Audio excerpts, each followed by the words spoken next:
7 శనివారాలు వ్రతం చేస్తే నిజంగా కోరికలు నెరవేరుతాయా? ఈ వ్రతం ఎప్పుడు మొదలు పెట్టాలి? ఎవరు చేయవచ్చు? పూజకు ఏమేమి వస్తువులు కావాలి? బియ్యం పిండితో ప్రమిదలు ఎలా తయారు చేసుకోవాలి? ముడుపులో ఏమేమి వస్తువులు, ఏమేమి సామాగ్రి కావాలి? సాయంత్రం కూడా ఈ దీపాలు వెలిగించాలా? ఇలాంటి సందేహాలు చాలా మందికి ఉంటాయి కదండీ! అందుకే ఈ వీడియోలో 7 శనివారాల వ్రతానికి సంబంధించి పూర్తి వివరాలైతే చెప్పబోతున్నానండి. ముఖ్యంగా 7 శనివారాల వ్రతం అయిపోయిన తర్వాత మనము తిరుమల వెంకటేశ్వర స్వామి దగ్గరికే వెళ్ళాలా? లేకపోతే సరౌండింగ్‌లో ఉన్న వెంకటేశ్వర స్వామి దేవాలయాలకైతే వెళ్ళవచ్చా? అనేవి ఇలాంటి సందేహాలకి నేనైతే ఈ వీడియోలో చెప్తున్నానండి. అర్థమయ్యే విధంగా చెప్పబోతున్నాను. వీడియో చివరి వరకు చూడండి. మీకున్న దాదాపు అన్ని సందేహాలు సమాధానం అయితే ఈ వీడియోలో దొరుకుతుంది. ఏ రోజు మొదలుపెట్టాలి ముఖ్యంగా?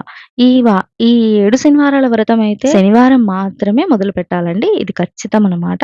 ఈ వ్రతం పేరు చెప్పినట్టుగానే శనివారమే ప్రారంభించాలి. ఎందుకంటే శనివారం శ్రీ వెంకటేశ్వర స్వామి వారికి ఎంతో ప్రీతికరమైన రోజు. అయితే ఏ శనివారమైనా ప్రారంభించాలా? ఏ వారం ఇలా తిథిలు ఏమైనా ఉంటాయా అంటే, ప్రత్యేకంగా ఏకాదశి రోజున శనివారం వస్తే మరింత శుభప్రదంగా భావిస్తారు. అయితే ఏకాదశి కోసమే ఎదురు చూడాల్సిన అవసరం లేదండి.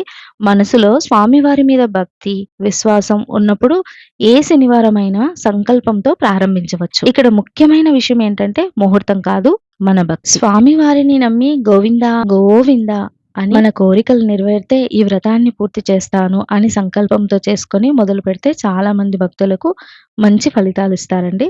ఒకవేళ అలా కాదు, మన కోరిక చెప్పుకోనైనా ఈ వ్రతాన్ని ప్రారంభించవచ్చు. అంటే కోరిక నెరవేరక ముందైనా, కోరిక నెరవేరిన తర్వాత అయినా ఈ వ్రతాన్ని శనివారం రోజు మాత్రమే ప్రారంభించాలి. ఈ వ్రతాన్ని ఎవరు చేయవచ్చు? ఎవరు ఆచరించవచ్చు? అనే సందేహం చాలా మందిలో ఉంటుంది కదా! నిజానికి ఈ వ్రతానికి వయస్సుతో కానీ, ఆడ, మొగ అనే తేడాతో కానీ సంబంధం లేదండి. మహిళలు చేయవచ్చు, పురుషులు చేయవచ్చు. మ్యారేజ్ అయిన వాళ్ళు, మ్యారేజ్ కాని వాళ్ళు కూడా చేయొచ్చు. స్టూడెంట్స్, ఏదైనా జాబ్ పర్పస్ కానీ ఎవ్వరైనా చేయవచ్చండి. ఇంట్లో పెద్దవాళ్ళు చేస్తున్నప్పుడు పిల్లలు కూడా భక్తితో పాల్గొనవచ్చు. ఈ వ్రతం చేయడానికి ముఖ్యంగా కావాల్సింది భక్తి, విశ్వాసం. స్వామివారి మీద నమ్మకం ఉంటే ఎవ్వరైనా ఈ వ్రతాన్ని ఆచరించవచ్చు. వయస్సుతో సంబంధం లేదు. ఒకవేళ చిన్న పిల్లల పైన ఈ వ్రతానికి అమ్మలు కానీ, వేరే వారి తరపున చేస్తున్నట్టయినా వారి పేరు చెప్పి చేయవచ్చు. ఒకవేళ వారికి సహాయంగా అయినా పెద్దవాళ్ళు ఉండవచ్చు. ఇక పూజా విధానానికి వచ్చేసరికి ఉదయం బ్రహ్మ ముహూర్తంలో కానీ వీలైనంత త్వరగా లేచి స్నానం చేసుకోవాలన్నమాట. ఇంటిని, పూజ గదిని శుభ్రం చేసుకోవాలి. ఒక పీట ఖచ్చితంగా ఉండాలండి. అది పీట కానీ, తొక్కని బల్లైనా సరిపోతుందనమాట. పీటపై పరుచుకోవడానికి పసుపు వస్త్రం కానీ, తెలుపు వస్త్రాన్ని పసుపులో ముంచేసి పసుపు వస్త్రంగా మార్చి వేసుకోవచ్చనమాట. ఆ తర్వాత వెంకటేశ్వర స్వామి పటం కానీ, లేకపోతే విగ్రహం కానీ ప్రతిష్ఠించుకోవాలి. ఇక పసుపుతో చిన్న విఘ్నేశ్వర స్వామిని తయారు చేసుకోవాలి. ఆ తర్వాత విఘ్నేశ్వర స్వామి విగ్రహం ఉన్నా పెట్టుకోవచ్చు. కొద్దిగా కుంకుమ, పసుపు, అక్షింతలు, తమలపాకులు, ఒక్కలు పెట్టుకోవాలన్నమాట. ఇక లక్ష్మీదేవి అమ్మవారు మనము వెంకటేశ్వర స్వామి పటంలో ఉన్నా సరిపోతుంది. లేకపోతే విగ్రహంగా అయినా పక్కన పెట్టుకోవాలి. నేను అమ్మవారిని పెట్టాను కాబట్టి నైవేద్యంగా వడపప్పు, పానకం పెట్టానండి. ఇంకా వెంకటేశ్వర స్వామికి సంబంధించింది నువ్వులు, బెల్లము, లేకపోతే ఖర్జూరాలు, అరటిపండ్లు ఇలా మనకు అవైలబుల్‌లో ఉన్నవి ఏవైనా స్వామివారికి సమర్పించుకోవచ్చనమాట. ఇక కేసరి కానీ, పులిహోర, లెమన్ రైస్ కానీ, పొంగలి ఇలా ఏదైనా మనము పెట్టుకోవచ్చు. ముఖ్యంగా కలశం చేసుకోవాలండి. ఒక పంచపాత్ర తీసుకొని, గ్లాస్ కలశం కోసం ఒక పంచపాత్ర అయితే తీసుకోవాలండి. అందులో నీరు పోసి పసుపు, కుంకుమ, అక్షంతులు, పువ్వులు వేసుకొని స్వామి వారి పక్కనే పెట్టుకోవాలన్నమాట. ఇక దీపారాధన కోసం బియ్యం పిండితోనే ప్రమిదలు చేసుకోవాలండి ఖచ్చితంగా. వారి గురించి కూడా నేను చెప్తాను. ప్రమిదలలో ఆవు నెయ్యి కానీ, దీపం నూనె కానీ, నువ్వుల నూనె కానీ వెలిగించుకుంటే చాలా మంచిది. ఇక స్వామివారి కోసం నేనైతే మల్లెపూలల్లోనే తులసి దళాలు కట్టేసి స్వామివారికి ఇలా మాలగా వేశాననమాట. ఒక తులసి దళం ఆకైనా మనము పెట్టాలండి స్వామివారి దగ్గర. 7 చామంతి పూలు కానీ, 7 మల్లెపూలు కానీ, 7 పూలని ఎక్స్‌ట్రా ఎన్నైనా పెట్టుకోవచ్చు. కానీ 7 మాత్రం ఖచ్చితంగా పెట్టుకోవాలన్నమాట. ఇంకా కొబ్బరికాయ కొట్టి హారతి ఇచ్చేసుకోవడమేనండి. అంతేనండి. ఇవి పూజకు కావాల్సిన సామాగ్రి. మనము చేతిలో అక్షింతలు వేసుకొని, మన కోరికను స్వామివారికి విన్నవించుకొని, తలుచుకొని సంకల్పం చేసుకోవాలండి. ఆ తర్వాత వెంకటేశ్వర స్వామి అనుగ్రహం కోసం మన కోరిక నెరవేరాలని 7 శనివారాల వ్రతాన్ని భక్తి శ్రద్ధలతో ఆచరించాలన్నమాట. మనము 7 శనివారాల వ్రతాన్ని ఆచరించేటప్పుడు స్వామివారి వజ్రకవచం కానీ, స్వామివారి అష్టోత్తరం కానీ, లేకపోతే గోవింద నామస్మరణ కానీ, విష్ణు సహస్రనామం కానీ ఏదైనా స్తుతించవచ్చు.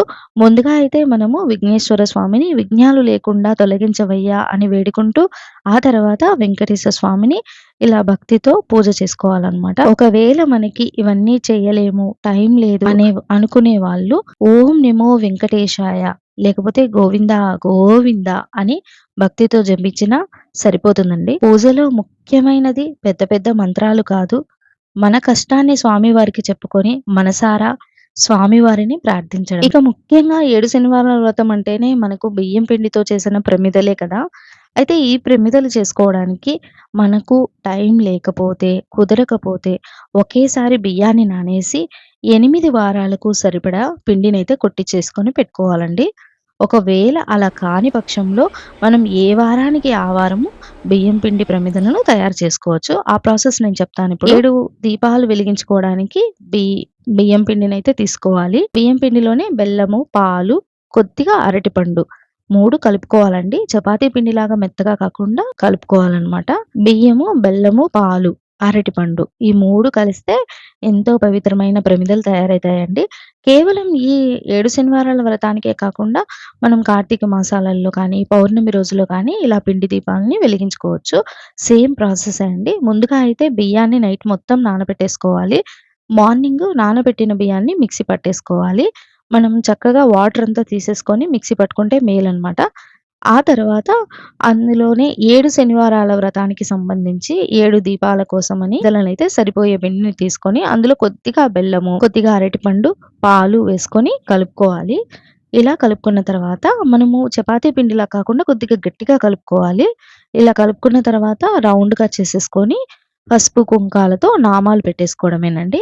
ఇక అందులో ఆవు నెయ్యి కానీ, నువ్వుల నూనె కానీ, ఇంకా దీపం నూనె కానీ ఏదైనా సరే వేసుకొని ఒత్తులు వేయించుకోవడమే. నేనైతే 7 శనివారాలులో ఒక వారం మాత్రమే ఒక పెద్ద ప్రమిద చేశానండి.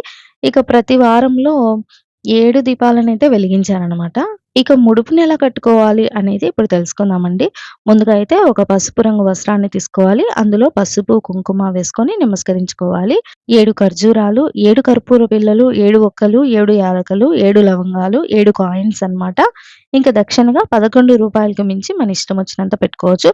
ఆ తర్వాత అందులోనే 2 పూలు, అక్షంతలు వేసుకొని ఇలా ముడి వేసేసుకొని పసుపు, కుంకుమ వేసి నామాలు పెట్టి మనం చేసే వ్రతానికి సంబంధించి 7 శనివారాల వ్రతానికి సంబంధించి స్వామివారి పాదాల చెంత మన సంకల్పం చెప్పుకొని స్వామివారి పాదాల చెంత పెట్టుకోవడమేనండి. ఒకవేళ దేవాలయంలో చేసే వాళ్ళకైతే కుదరదు కాబట్టి మన ఇంట్లో వెంకటేశ్వర స్వామి పటం ఎదురుగా అయినా సరే, లేకపోతే బ్యాక్ సైడ్ అయినా సరే ఈ ముడుపును పెట్టేసుకొని మనం ఎళ్లి దేవాలయంలో ఈ వ్రతాన్నయితే ఆచరించవచ్చు. ఖచ్చితంగా ఈ వ్రతం చేసిన తర్వాత స్వామివారికైతే ఈ ముడుపును సమర్పించాలండి. అంటే హుండీలో వేయాలన్నమాట. మనం తిరుమలలో మొదటి వారంలోనే మొక్కుకుంటే తిరుమలలోనే వెళ్లి వేయొచ్చు.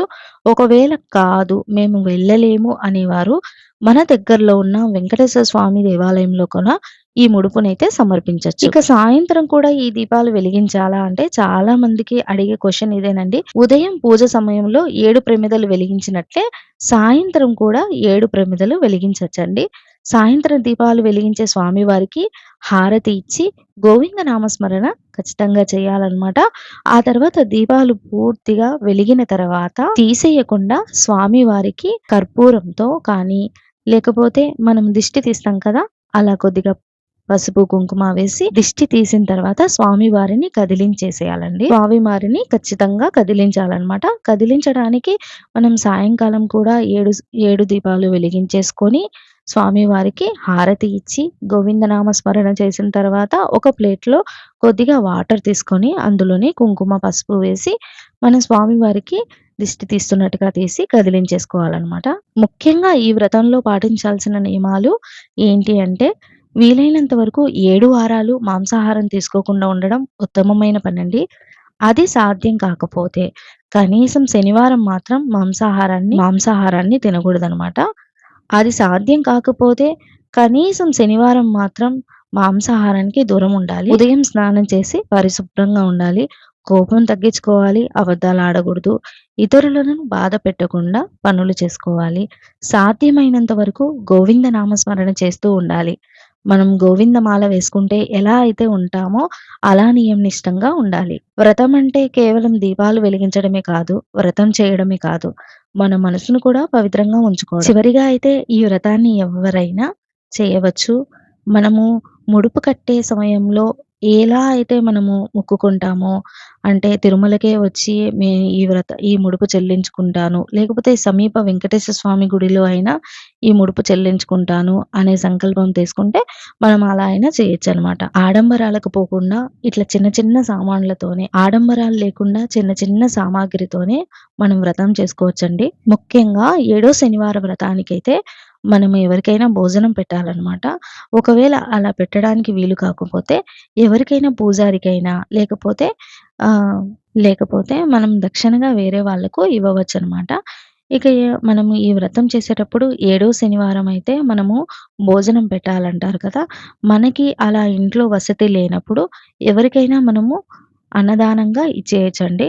లేకపోతే పూజారికి వెళ్ళి మనము పాదాలకు నమస్కరించుకొని అతనికి మనం దక్షిణగా మన స్తోమతకు మించి ఇచ్చుకోవచ్చనమాట. మన కష్టాన్ని స్వామివారికి చెప్పుకొని, "నువ్వున్నావనే ధైర్యం నాకు చాలు స్వామి" అని గోవిందా అని నమ్మినప్పుడు మనసుకు ప్రశాంతత వస్తుందండి. ఆ ప్రశాంతతని స్వామివారి ఆశీర్వాదం. ముఖ్యంగా ఈ వీడియో మీకు నచ్చితే ఖచ్చితంగా కామెంట్ చేయండి, లైక్ చేయండి, షేర్ చేయండి.